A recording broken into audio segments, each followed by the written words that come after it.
Okay, I'll be demonstrating everything in the key of C. Now when we play basic blues, we have 3 chords. In C it would be C, F, and G.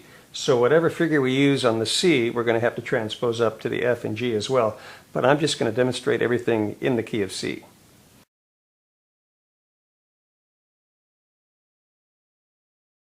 Let's start out with one of the more difficult boogie bass lines. This is a very popular one. In the key of C, I'm going to start on my C's here. It goes.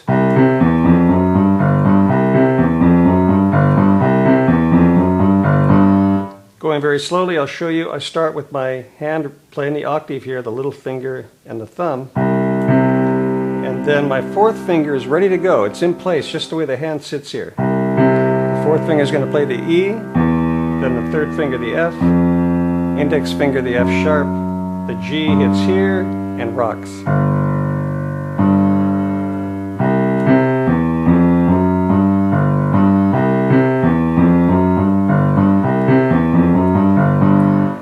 This figure is not too difficult to master if you're just playing the left hand alone. It's when you start adding the right hand that it becomes more challenging.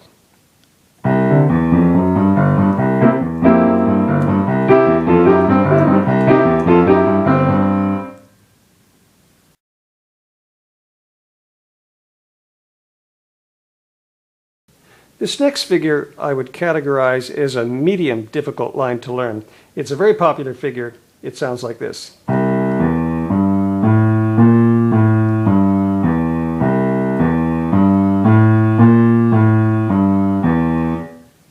We play our outline of a C chord here with the little finger, the 3rd finger goes here, the index finger on the G, the thumb on the A, and here's the point where it poses a little bit of difficulty. The index finger has to cross over the thumb to play the B flat. The thumb comes back down the way we came.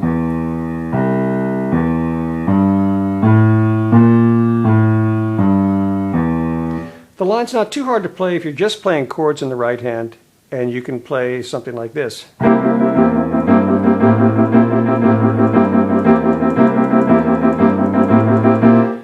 But when you start to play other things in your right hand, to play the blues scales and blues figures in the right hand, it becomes a little more challenging.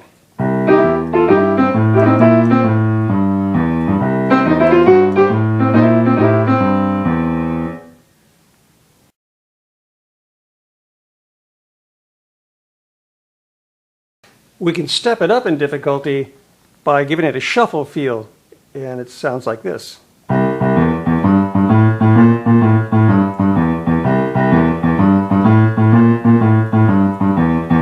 Again, not too difficult if you're playing the left hand all by itself.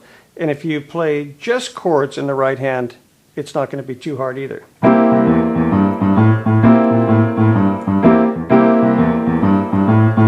But when you start to play blues scales and figures in your right hand, then it becomes quite a challenge.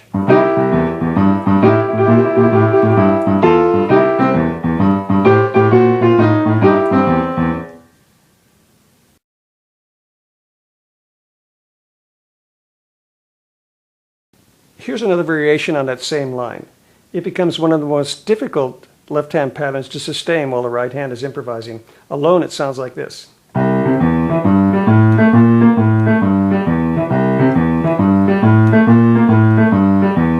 Same set of notes, but I'm rocking the octave every time.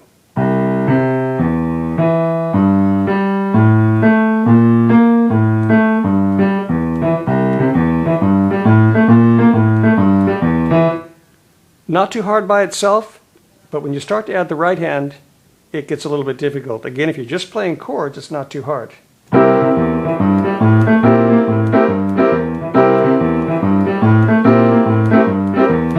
But when you start to add improvisation, it becomes a real challenge to sustain it.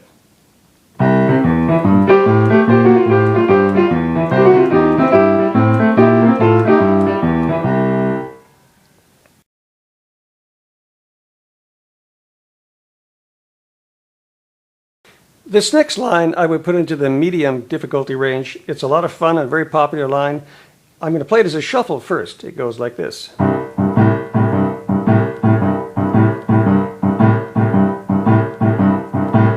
You You can play it two different ways, going back and forth like this, or you can stretch it up to the B flat sometimes.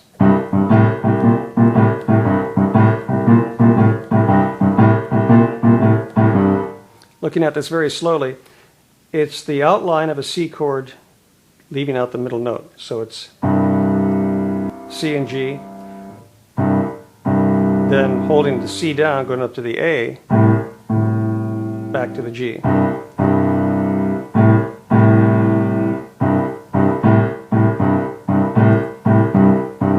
Or if we put the third note on it, up to the B flat, I'm using my thumb twice. Here I play with the index finger, I use the thumb here, and then the thumb one more time up here.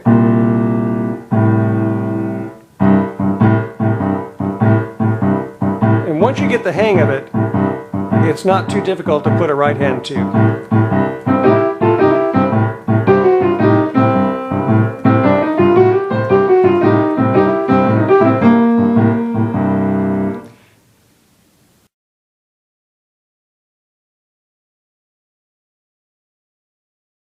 If you've never played a shuffle before, it can be a little challenging in the beginning to get the feel of the notes shuffling. So I recommend playing in straight time first, so that's when it sounds like this.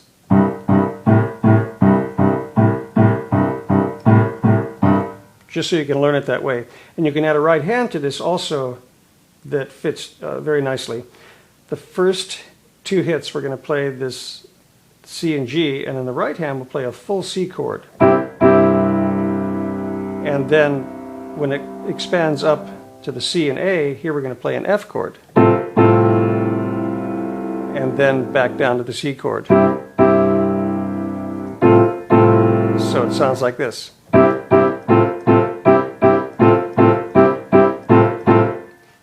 If I want to expand it up to the B flat, the right hand's going to go to a C7, putting the B flat on top of it, but don't play the E.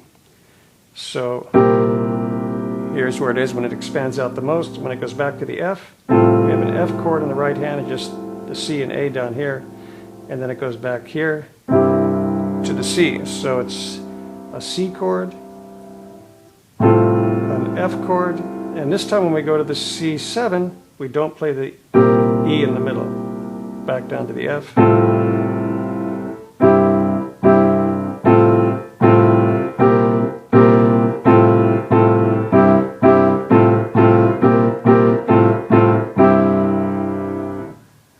This line is equally popular played in straight time as it is in shuffle time, and the right hand fits pretty well with it once you get it down.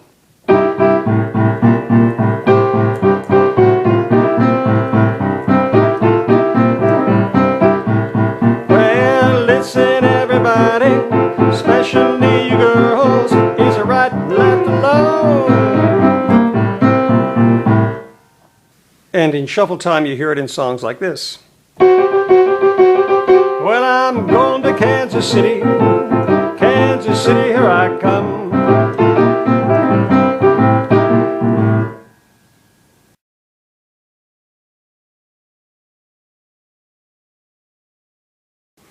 And here's one that moves a lot slower. It's a variation on the last one.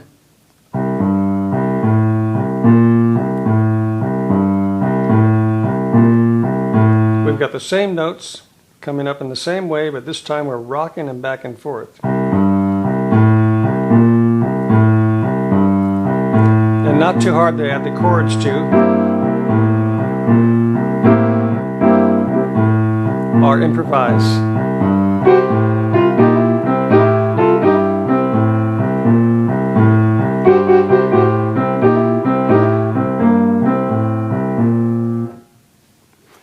Or we can play the same line fast, of course, and get...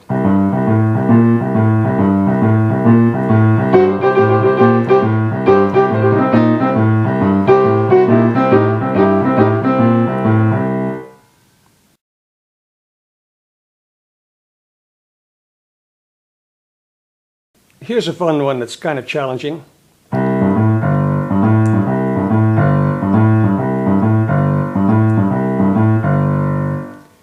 We're taking the C and G, going up to the A, and then down to the G, stretch a ninth down to, and then come back to G and A.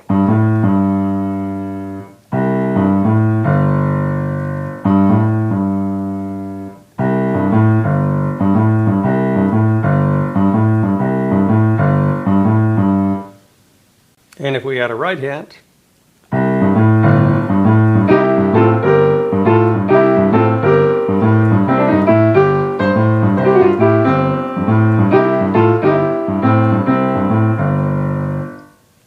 so much of solo blues piano is about the left hand. The left hand has to set up a strong repeating rhythmic line so the right hand can play around it and have a lot of fun just playing blues scales and blues riffs and go into town. But the left hand has to set up with something automatic and repeating. Now I always recommend starting with this walking boogie line that I'm going to show you here on the video because it's one of the easier lines to get started with. There's so many left-hand figures to play that are interesting and a lot of fun, but they also require a lot of work. And if you haven't done it before, it can be kind of discouraging because you can't even get into playing your right hand until the left hand gets nailed down, and if the left hand's playing something difficult, it's going to take you a while. So what I'm going to show you here is a left hand that's not so hard, and it'll allow you to start exploring and having fun with all that right hand blues stuff, so the left hand can just do this steady, easier thing. Then after you get it down, it's easier to go on to the more difficult lines.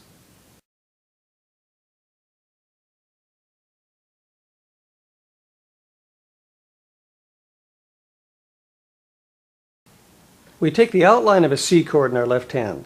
C, E, G, and the thumb lays naturally right above the G on A. So it sounds like this.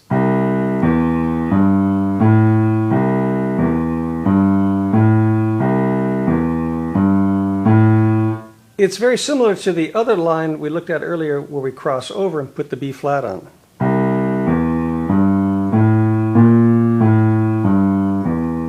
But when you put the B flat on, it really does add quite a challenge getting this hand to stay steady while the thumb's coming over and going back down again. So if we just play it like this, it fits naturally under the hand. Little finger, middle finger, index finger, thumb, they just lay right on the keys like that.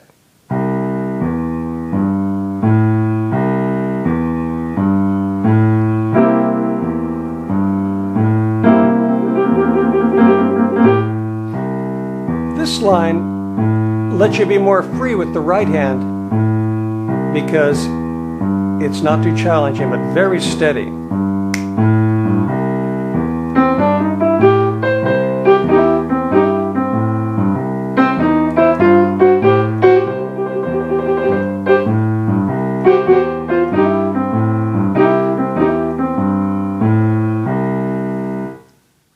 You can go to my website and purchase a downloadable video there of a walking bass line boogie lesson where I explore this last left-hand figure more in depth and take it through the different chords. We take it step by step and build it up, show you how to practice it.